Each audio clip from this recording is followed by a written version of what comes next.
Hey, Coach, just wanted to ask you about Kenneth Walker, running back from Michigan State. Obviously, he's putting up big numbers. Just what you've seen from him, and then also the QB run game. Seems like it's going to be a big key for you guys this week as well. Yeah, Kenneth Walker, great player, big, physical, older guy. Runs hard. He's averaging about 10 yards a carry right now. They're going to want to run first offense is what they've done. Like I said, he runs hard.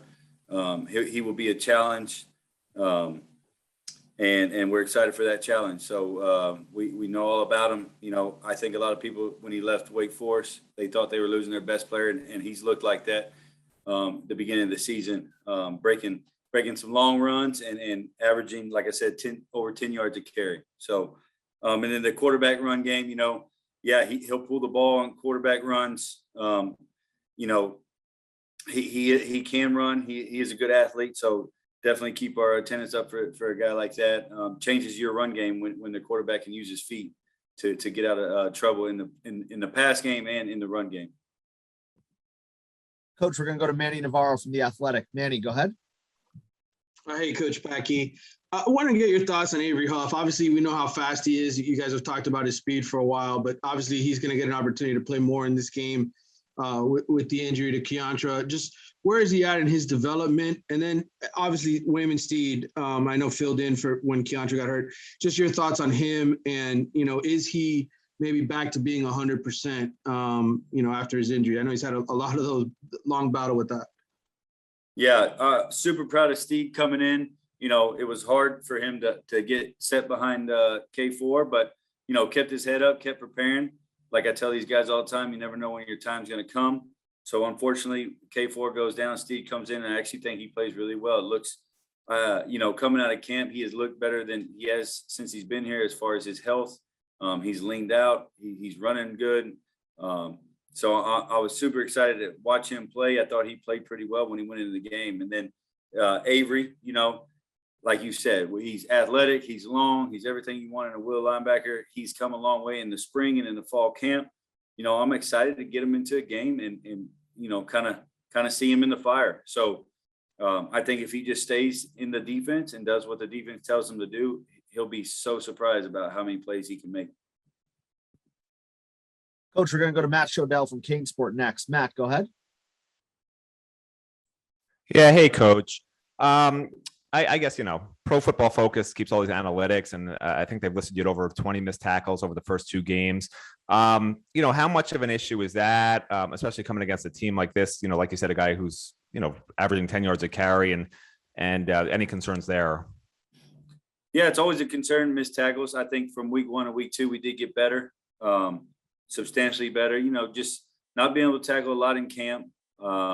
It always shows up early in the season. Now we got 2 games behind us, getting on the ground, tackling. I think it becomes more natural, through as the season goes on, and we're still healthy. So I believe our tackling should improve this game. Now tackling a big back like that, 210 pounds, you got to run your feet on contact. You got to really set edges. Everything's about leverage and edges, and in tackling becomes easier when you set hard edges on our defense and when you use great angles. So, and we got to wrap and roll.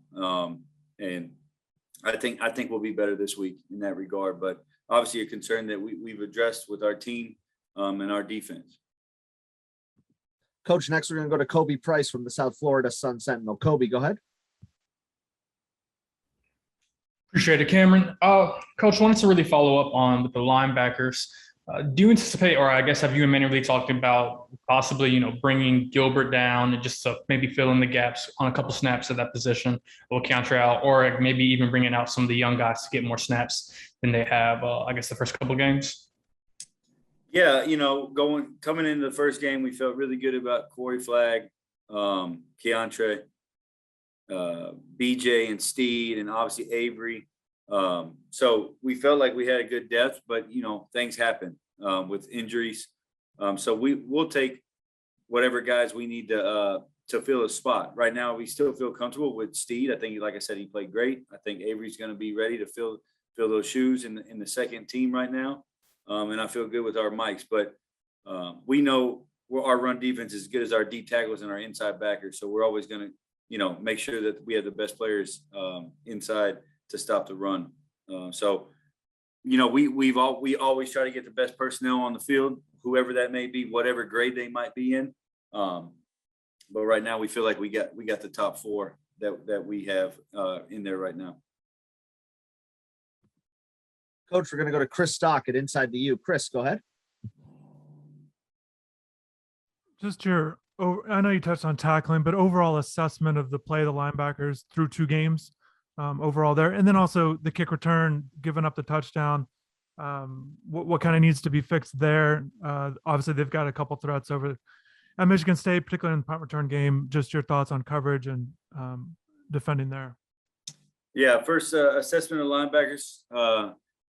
Gave up 3.9 rush per rush against Alabama, 3.3 this past week.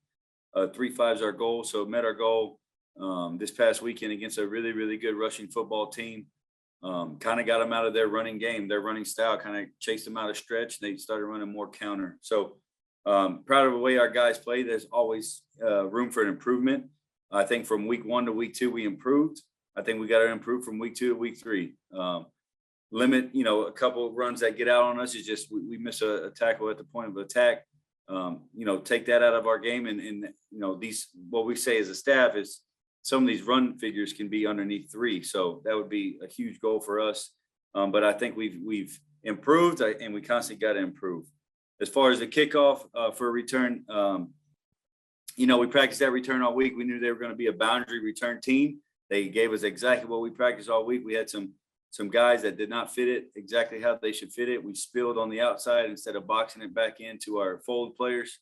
So the ball just circled us, and got to find the right guys on that unit. Guys that want to be on it, guys that do things right. It's a defensive play. We got to get a hat in the gap, and we did not have a hat in the gap. So multiple mistakes by multiple people. Like I always say, I think our effort's there. But it's a defensive play. We got to fit it up correctly. It's the exact same return we saw all week, and we just didn't fit it right. So, look at our personnel on that unit. That can't happen again, obviously. And then Michigan State has great returners. Number 1, big time punt returner, kick returner. He's going to catch the ball. He's going to try to field every single ball. So we got a great challenge this week. Our punt team was great last weekend. We got to be great each and every week of flipping the field. Coach, I got 2 more for you. We're going to go first back to Manny Navarro from The Athletic. Manny, go ahead. Hey, Coach. Obviously a big kick by Andy to win the game. Curious how far you guys will actually trust him, from how far out in a game. And is that something, maybe you earn over time as you kick from further and further away? Just curious, because obviously it was a huge kick. Yeah, Andy does a good job. He'll tell me pregame after he warms up what he feels comfortable with each and every game.